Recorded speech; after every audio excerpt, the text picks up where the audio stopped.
নমস্কার বন্ধুরা, আমি তনুশ্রী। বন্ধুরা, আজকে আমি দুর্দান্ত স্বাদের টিপি রেসিপি আপনাদের সাথে শেয়ার করব, যেটা খুব কম সময়ে তৈরি করা হয়ে যায়। বানাতেও তেমন কিছু লাগে না।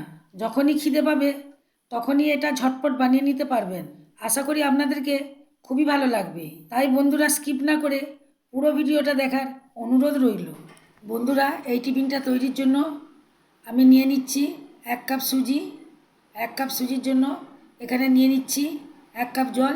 সুজিটাকে জলের মধ্যে ভালোভাবে ডুবিয়ে দিচ্ছি। এবার এটাকে ঢাকা দিয়ে 5 মিনিট রেস্টে রেখে দেবো। এবার নিয়েছি পেঁয়াজ কুচি। দুটো বড় সাইজের পেঁয়াজকে আমি চৌকো চৌকো করে কেটে নিয়েছি। এবার দিয়ে দিচ্ছি সামান্য হলুদ গুঁড়ো, দিয়ে দিচ্ছি লঙ্কা গুঁড়ো, দিয়ে দিচ্ছি আমচুর পাউডার। আমচুর পাউডার দিলে একটু টকটক লাগে, খেতে খুবই ভালো লাগবে। এবার সব উপকরণগুলোকে পেঁয়াজের সাথে সুন্দর করে মাখিয়ে নিচ্ছি। এদিকে ঢাকাটা খুলে দিচ্ছি। 5 মিনিট হয়ে গেছে। দেখুন, সুজিটা খুব সুন্দরভাবে ভিজে গেছে, খুব সুন্দর নরম হয়ে গেছে। এবার দিয়ে দিচ্ছি 1 বাটি আটা। বন্ধুরা, আটার পরিবর্তে আপনারা ময়দাও নিতে পারেন, তবে আটা বেশি হেলদি হয়। এবার কিছুটা জল দিয়ে দিচ্ছি। এবার দিয়ে দিচ্ছি 1 চামচ জিরে পাউডার, দিয়ে দিচ্ছি পরিমাণ মতো নুন, দিয়ে দিচ্ছি ধনিয়া পাউডার। এবার আমি একটা কাঁচা আলু নিয়েছি। আলুটা ভালো করে খোলা ছাড়িয়ে ধুয়ে নিয়েছি এবং গ্রেটারের সাহায্যে গ্রেট করে নিচ্ছি।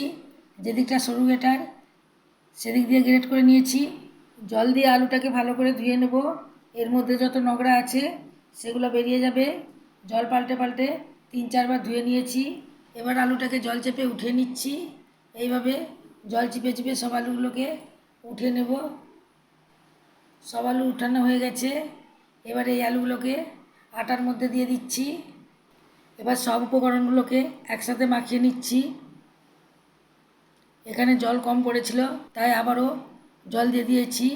বন্ধুরা, আমি যেভাবে টিফিনটা বানাচ্ছি আপনারা ঠিক সেইভাবেই টিফিনটা বানাবেন। তাহলে দেখবেন বাচ্চারা টিফিন বক্স খালি করে ফেলেছে, মাখানো হয়ে গেছে। ব্যাটারটা ঠিক এই রকম রাখতে হবে। আমি একটু মোটা করেছি, আপনারা পাতলাও করতে পারেন। এবার আমি গ্যাসের মধ্যে প্যান বসিয়েছি। খুব অল্প পরিমাণে তেল দিয়ে দিচ্ছি। তেলটা চারিদিকে বুলিয়ে দিয়েছি। তেলটা গরম হয়ে যেতে আমি ব্যাটারটা এখানে দিয়ে দিচ্ছি। এখানে আমি 2 হাতা ব্যাটার দিয়েছি। ব্যাটারটা চারদিকে চাড়িয়ে দিয়েছি। মশলা দিয়ে পেঁয়াজটাকে যে আগে থেকে তৈরি করে রেখেছিলাম সেটাই রুটির উপরে দিয়ে দিচ্ছি। একটু বেশি পরিমাণেই দিয়ে দিচ্ছি, তাহলে খেতে খুবই ভালো লাগবে। এবার উপর থেকে দিয়ে দিচ্ছি কাঁচা লঙ্কা। কাঁচা লঙ্কা যখন এক একটা মুখে পড়বে তখন খেতে আরও ভালো লাগবে। এখন এটাকে কম আঁচে ঢাকা দিয়ে 1 মিনিট রেখে দিচ্ছি। 1 মিনিট পর উপর থেকে দিয়ে দিচ্ছি বিট নুন। বিট নুন দিলে খেতে খুব স্বাদ লাগে। এবার এটাকে উল্টে দিচ্ছি। উল্টানোর পর আবার সামান্য পরিমাণে তেল দিয়ে দিচ্ছি। বন্ধুরা, এটা খুব সামান্য তেলেই তৈরি হয়ে যায়। খেতে তো দারুণ লাগে। আর দেখুন, দেখতেও কতটা সুন্দর লাগছে। যে একবার খাবে সে বারবার চেয়ে চেয়ে খাবে। বন্ধুরা, আপনাদেরকে আরেকটা করে দেখাচ্ছি। এর মধ্যেও 2 হাতা ব্যাটার দিয়ে দিয়েছি আর উপর থেকে দিয়ে দিচ্ছি তৈরি করে রাখা পেঁয়াজ। বন্ধুরা, এটা হেলদি হওয়ার সাথে সাথে টেস্টিও হয়, ভারীও হয়। তাই একটা খেলে অনেকক্ষণ পেট ভরে থাকে। আর বন্ধুরা, দেখতেই পাচ্ছেন তৈরি করা খুবই সহজ।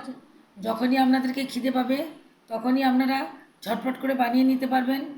এমনকি বন্ধুরা, হাতে যদি আপনাদের কম সময় থাকে আপনারা ঝটপট করে বানিয়ে এটা স্কুল অফিসের টিফিনে দিতে পারেন। এটা খুব তাড়াতাড়ি তৈরি হয়ে যায়। একটা প্লেটের মধ্যে সার্ভ করে দিচ্ছি। দেখুন বন্ধুরা, দেখতে কত সুন্দর লাগছে। আর এটা খেতে এতটাই টেস্টি হয় যে একবার খেলে মনই ভরবে না, বারবার খেতে ইচ্ছে করবে।